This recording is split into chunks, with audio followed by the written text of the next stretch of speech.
Hey all, it's Starzy and today we are talking horror books.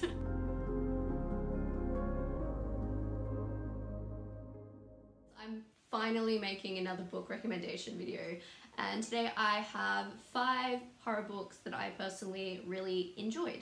I feel like horror is one of the book genres that's kind of the most subjective about what people like and dislike, but if any of these do sound interesting to you, maybe you will also enjoy them. If you have not already seen my queer recommendations video, I did actually also mention 2 horror books in that video. And since I mentioned them in a recommendation video already, I'm not going to be mentioning them now. So if you have not seen that video, go watch that for another 2 horror recommendations. 1 YA and 1 adult. Both queer, obviously. So without further ado, let's just talk about some spooky books, I guess. And it seemed like a particularly appropriate time to do this since, you know, we're still in October. So I feel like I should just get it out of the way first of all. I feel like one of the books that I've mentioned, I feel like I've mentioned it the most since I read it around mid-year, and that's Bunny by Mona Awad, which is one of the weirdest things I've ever read, and that seems to be the general consensus among people who have read this book, but it's got, you know, it's kind of got those dark academia vibes as well, because you're following a woman who is at a writing college and there is this cliquey group of women who call each other Bunny and she doesn't like very much, but then one day they invite her over just to one of their, I think they're called smut salons, and things just kind of get weirder and weirder from there. And you know, if you like that academia vibes, you like really weird stuff, dark magic, and, you know, ending a book with a bit of a WTF did I just read moment, then I would recommend this book for you. Yeah, it's probably my favourite book I've read this year. Look, it's definitely not going to be everyone's cup of tea, like, I'll give you that, but I really enjoyed it, so getting that one out the way first. Let's dive into a couple of YA, because I have 2 YA to talk about, and then we'll get back on the adult horror. The first one is House of Salt and Sorrows by Erin A. Craig. Now, I actually went into this book, I think I read it last year, I actually went into this book just thinking it was a YA fantasy, and I knew that it was a retelling of the 12 Dancing Princesses, like the fairy tale. But I was surprised to find how dark this book really is. There's a lot of death, there's a lot of kind of spooky stuff going on, and it's one of those books where you kind of don't know whether things are supernatural or not. And the atmosphere of this book is also beautiful. So yeah, it's a 12 Dancing Princesses retelling, so it's a story of these princesses who kind of disappear at night, and it's like, where are they going, what are they doing, why are their shoes all worn out, and the sisters are kind of disappearing, so it's like, what's going on? And this retelling is set by like the seaside, so again, that beautiful atmosphere. And it's not a perfect book, but I still really enjoyed the journey. And as I said, I thought it was just a fantasy, but no, it's got those horror elements. It can be kind of dark at times. So, yes. The other one, I didn't even know what it was going into it, but that's Ghostwood Song by Erica Waters, which I picked up because it was at my library and the cover's beautiful, and it turned out to actually be another book with those horror vibes. And this one, if you couldn't guess by the title, has ghosts, particularly. And in this one, we've got a bisexual girl who's dealing with a lot of things. She's kind of dealing with having a crush on her best friend. She's dealing with the fact that her father died, and now she has a stepdad that her brother particularly doesn't get along with. And then there's also all this ghosty stuff going on because her family has kind of a past connection with ghosts, especially entangled in music, where her father had this fiddle, I think it was, that could like call on ghosts. So there's lots of stuff kind of going on in this story, like that's all just kind of the background. And then there's also a murder mystery that carries throughout this book. And yeah, I went into it not knowing nothing about it, not knowing what to expect, and I did actually really enjoy it. And particularly for me, I connected with it on a lot of kind of personal levels, because like she's got her dead father, music is a huge part of this book, especially like her connection to her father, and also her and her friends play. And yeah, it was just, enjoyable read, some spooky stuff going on, and we also had like that buy rep, which is also good.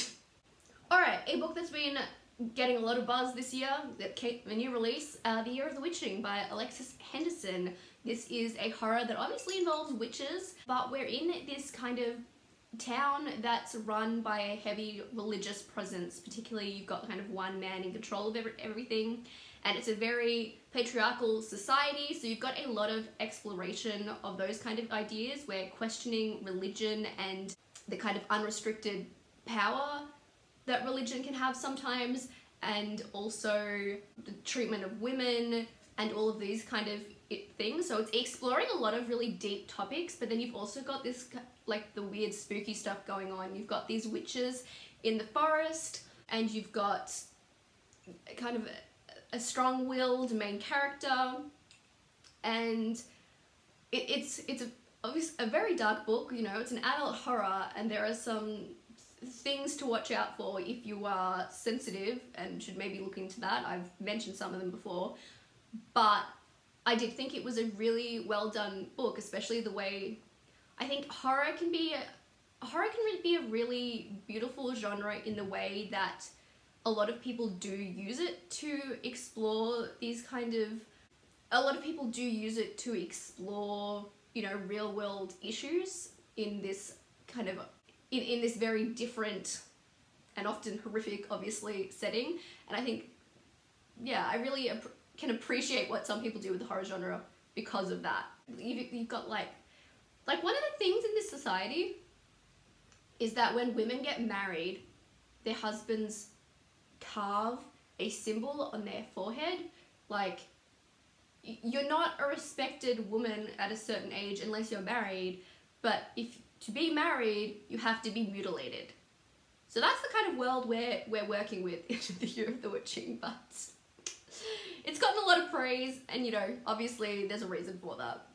And lastly, Horror Store by Grady Hendrix. This is the only Grady Hendrix book that I've read at this stage, though there are definitely ones I'm interested in, but this is a horror story set, it's basically a ghost story set in an IKEA knockoff, and the book itself has like diagrams of furniture and things throughout it as well. And if you've ever seen the physical book, like I read it as an ebook, but if you've ever seen the physical book, like it's shaped and set out to look like a catalogue. So it's got an interesting take. So it's an interesting way of doing things just from like that perspective, but I also found it to be, it was just kind of a good time. I don't know, I like your kind of typical ghost story, and it was a fun setting, a fun way to do it.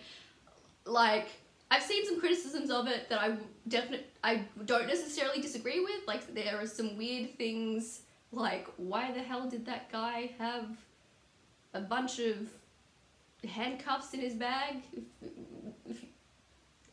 It's gonna make no sense to you if you haven't read it, but there are also, like, it's not necessarily something that doesn't have any plot holes, but it's just a really fun ride. And as much as like your really dark horror, like The Year of the Witching, is beautiful, sometimes you also just want something that's spooky, but also just a fun ride. So that's kind of what Horror Store is, and it's also a really quick read. It's not very long, and again, it has those illustrations breaking it up too, so I really enjoyed that book.